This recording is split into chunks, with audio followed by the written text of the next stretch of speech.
Welcome to the online classes of Shivaji Group of Institution. Students, मैं आपको पढ़ा रही हूँ प्लांट किंगडम, जो कि नया चैप्टर है। तो इसमें हम लोग को पढ़ना सबसे पहले ये पड़ेगा कि प्लांट के कौन कौन से लक्षण होते हैं।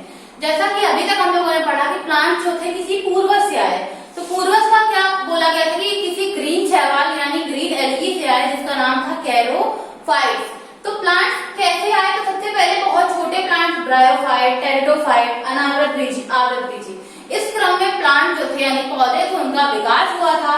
और प्लांट किंगडम जो अपने आप में बहुत बड़ा किंगडम है, तो उसका हम लोग क्या पढ़ेंगे कि कैसे आए। तो कैरोफाइट नाम की एल्गी से आए, ये बताया गया है, जिसमें से उसके अंदर वो सारे कैरेक्टर थे जो एक प्लांट में पाए जाते हैं, यानी उसके अंदर पिगमेंट भी था, क्लोरोप्लास्ट भी था, प्रकाश संश्लेषण भी हो रहा था, और क्या था कि उसमें कॉम्प्लेक्स स्ट्रक्चर जो कि क्या देखे थे, रंध्र यानी स्टोमेटा, और क्या देखा गया, तना वायवी था, पत्तियां वायवी थी, और क्या देखा गया कि संवहन मंडल ही बहुत कॉम्प्लेक्स स्टेज में थे। और देखा गया कि उसमें भ्रूण का विकास हो रहा है, जो कि जनरली प्लांट में होता है। विकसित पौधे की बात करें तो उसमें क्या हो रहा था, भ्रूण का विकास भी हो रहा था, निषेचन कैसा हो रहा था, आंतरिक हो रहा था। तो आज हम लोग क्या करना है कि पौधे के प्रमुख लक्षण क्या होते हैं, यानी हम लोग कैसे आइडेंटिफाई करें कि जो सामने हमें दिख रहा है वो प्लांट है, उसकी कलर से डिसाइड नहीं करना है। इसलिए हम लोग को डिसाइड कैसे करना है, कुछ लक्षण जानते। तो सबसे पहला है कोशिका भित्ति।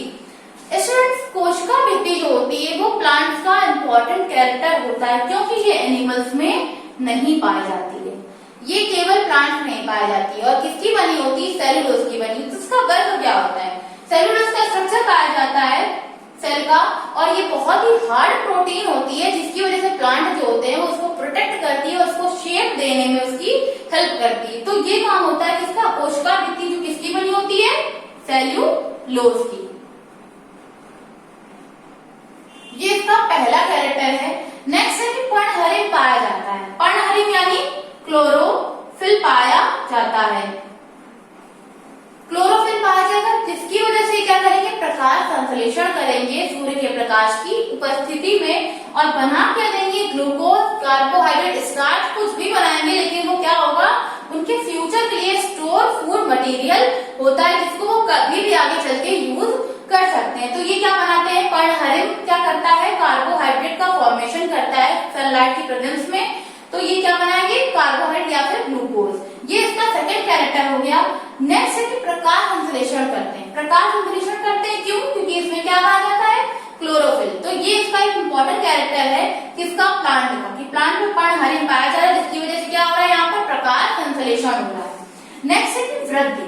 वृद्धि जो होती है प्लांट में बहुत अच्छी ग्रोथ होती है प्लांट की, अगर उसको सारे न्यूट्रिशन प्रोवाइड किए जाए टाइम टू टाइम। अगर प्लांट की जो ग्रोथ है वो अगर हमें बढ़ानी होती है तो हम लोग बहुत सारे केमिकल कंपाउंड्स का यूज करते हैं, यूरिया का भी यूज करते हैं, जितने भी हम लोग की एग्रीकल्चर फील्ड में यूज होता है केमिकल, वो सब कुछ यूज करते हैं। क्यों? प्लांट की ग्रोथ अच्छी हो, फ्लावरिंग अच्छी हो, शील्डिंग अच्छी हो, ये सब करने के लिए हमें कुछ आर्टिफिशियल मेथड का भी यूज करना पड़ता है। अदरवाइज वृद्धि जो होती है वो एक टाइम टू टाइम होती रहती है, लेकिन कुछ एनवायरमेंटल कॉजेस की वजह से वृद्धि जो होती है वो टाइम से नहीं होती है। लेकिन वृद्धि क्या है, प्लांट का एक गुण है, लक्षण है। जैसा कि जीवधारी में वृद्धि पाई जाती है, सेम उसी कंडीशन में वृद्धि प्लांट की होती है। लेकिन प्लांट में क्या होता है, हम लोग वो दौड़ते भागते नहीं, उनमें क्या वृद्धि कैसे होगी, यहाँ पे डिवीजन होता है, सेल डिवीजन। इनकी सेल्स आपस में बहुत तेजी से क्या करती है, ग्रो करती है, जैसे कि ह्यूमन बींग्स में होता है, जैसे अदर एनिमल्स में होता है। ये भी क्या करते हैं, सेल डिवीजन स्टार्ट कर देते हैं, और ये करते हैं धीरे धीरे अपनी ग्रोथ स्टार्ट कर देते हैं। नेक्स्ट है खनिज अवशोषण। खनिज अवशोषण कहाँ से करेंगे, आसमान से तो करेंगे नहीं, कि आसमान में क्या है, यहाँ पर वायवी भाग पाया जाएगा, जो कि वायु के संपर्क में रहता है और दूसरी चीजों के संपर्क में रहता है। तो खनिज अवशोषण किससे करेंगे, बाय रूट्स। एक चीज हम लोग क्या पढ़नी है कि संवहन बंडल। संवहन बंडल पाए जाते हैं प्लांट्स में, उनका वर्क क्या होता है, संवहन बंडल पाए जाते हैं टू टाइप्स के, एक होता है जाइलम, एक होता है फ्लोएम। तो जाइलम क्या करता है, जल का संवहन करता है, यानी जब भी प्लांट को वाटर की नीड होती है तो वो उसको वहां तक पहुंचा देता है।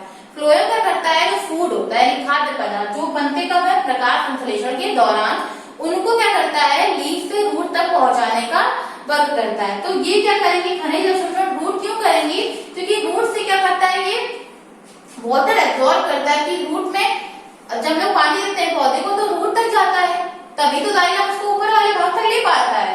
तो वही क्या करता है, जो रूट्स होती हैं वही क्या करती हैं, खनिज का अवशोषण, यानी मृदा में यानी मिट्टी में जितना भी मिनरल्स होगा, जितना भी होगा, वो रूट्स क्या करेंगे, अब्जॉर्ब करती जाएंगी जितनी उनको नीड होती है।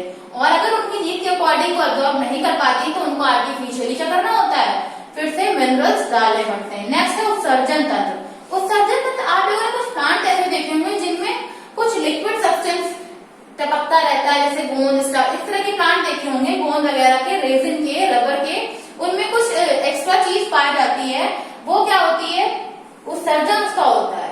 वो प्लांट क्या कर रहे होते हैं, एक्सक्रीट कर रहे होते हैं, उनका जो एक्सक्रीटरी मटेरियल होता है वही होता है वो गोंद, रेजिन जो आप लोग देखते हो। और क्या पाया जाता है, छाल, जैसे मैंने को सुना हुआ नीम की छाल, तो वो क्या होते हैं, उसका उत्सर्जन तंत्र। उत्सर्जन जो होता है उत्सर्जी पदार्थ होता है, क्या होता है, छाल। तो ये क्या है, पौधों में भी उत्सर्जन तंत्र पाया जाता है, ये हम लोग कह सकते हैं, सब में नहीं पाया जाता, कुछ में पाया जाता है। तो जैसे नीम की छाल की बात करें तो ये क्या है, उसका उत्सर्जी पदार्थ है। नेक्स्ट है गति। अब क्या, तो प्लांट दौड़ते हैं तो प्लांट मूव नहीं कर रहे हैं एक से दूसरी जगह, ये जो जड़ें होती हैं इसकी, ये क्या करती हैं, मूवमेंट करती हैं। तो ये अपने आप को, क्योंकि कुछ रूट्स ऐसी भी सेंसिटिव होती है, वो उस तरह को मूव करने लगती है जहां से उनको कुछ मिनरल्स मिल रहे होते हैं, कोई आवश्यक पदार्थ मिल रहा होता है। नेक्स्ट है रसधानी। रसधानी क्या है, वैक्यूल्स होती हैं जो क्या करती हैं, फूड को फॉर फ्यूचर स्टोर करती हैं, मिनरल्स को स्टोर करके रखती हैं। ये वैक्यूल लाइक स्ट्रक्चर होते हैं, बड़े बड़े से होते हैं, जो कि स्टोर करने का कार्य करते हैं। नेक्स्ट है कोशिका विभाजन। प्लांट्स में कोशिका विभाजन होता है, एनिमल्स में भी होता है। तो ये क्या है, प्लांट्स का एक इम्पोर्टेंट कैरेक्टर है कि इसमें भी कोशिका विभाजन होता है, तब जाके इनमें वृद्धि होती है। नेक्स्ट है सेंट्रोसोम। सेंट्रोसोम स्टूडेंट्स कुछ शैवाल में पाया जाता है, सब में नहीं पाया जाता है, कुछ शैवालों में पाया जाता है। अब बात करते हैं हम लोग कि इसमें रिप्रोडक्शन कैसे होता है। रिप्रोडक्शन होता है प्लांट में वृद्धि जनन। वृद्धि जनन का मतलब होता है पौधे के कायिक भाग से। अब कायिक का मतलब होता है कोई भी भाग, जैसे जड़, तना, इन सबसे जो भी जनन होता है। जैसे हम लोग को कभी कभी जो प्लांट्स होते हैं वो बहुत अच्छे लगते हैं, यानी हमें किसी अच्छी लक्षण वाले प्लांट की आवश्यकता होती है, हमें चाहिए होता है कि हाँ इस फ्रूट के, ये जो फ्रूट है बहुत अच्छा है तो हमें ये वाला प्लांट लगाना है। तो क्या करेंगे सॉरी, तो क्या होता है, वृद्धि जनन के थ्रू कर लेते हैं ऐसा। जैसे उसकी रूट को क्या करेंगे, कुछ प्लांट ऐसे होते हैं जो रूट्स के थ्रू उग जाते हैं, तो उसकी रूट्स को कट करके किसी दूसरी जगह जाके लगा देंगे, तो उससे क्या होगा, नए प्लांट का फॉर्मेशन। या फिर कुछ प्लांट को कलम करके लगाते हैं, यानी उनके बाहरी भाग यानी तने की बात करें तो तने को निकाल के तिरछा काट लेते हैं और जाकर जमीन में लगा देते हैं। कुछ टाइम के बाद वहां पर नए प्लांट का फॉर्मेशन होता है। तो वृद्धि जनन होता है, यानी एक पौधे से कई सारे पौधों का निर्माण हो जाएगा। लैंगिक जनन भी यहाँ पर होता है और भ्रूण का विकास भी यहाँ पर होता है, जो कि पौधे का इंपॉर्टेंट कैरेक्टर है। भ्रूण का विकास होगा, 2n जाइगोट बनता है, उसके बाद जाके भ्रूण का विकास होता है। तो आज हम लोगों ने क्या पढ़ा कि पौधे के लक्षण बहुत सारे होते हैं। पहला तो कोशिका भित्ति पाई जो कि सेलुलोज की बनी होती है। दूसरा पर्णहरित पाया जाता है जो प्रकाश संश्लेषण में हेल्प करता है। तीसरा प्रकाश संश्लेषण होता है जो पर्णहरित की वजह से होता है। और क्या है, वृद्धि होती है, इनकी सेल डिवीजन इनमें भी पाया जाता है। नेक्स्ट है खनिज का अवशोषण होता है बाय रूट्स। नेक्स्ट है उत्सर्जन तंत्र, जो है छाल वगैरह जो होती है वो उत्सर्जी पदार्थ होती है, यानी इसमें भी उत्सर्जन तंत्र पाया जाता है। नेक्स्ट है गति होती है जड़ों के द्वारा और राजधानियां पाई जाती है स्टोर करने के लिए। कोशिका विभाजन होता है बहुत तेजी से। सेंट्रोसोम पाए जाते हैं लेकिन किसी एक श्रेणी की एल्गी में।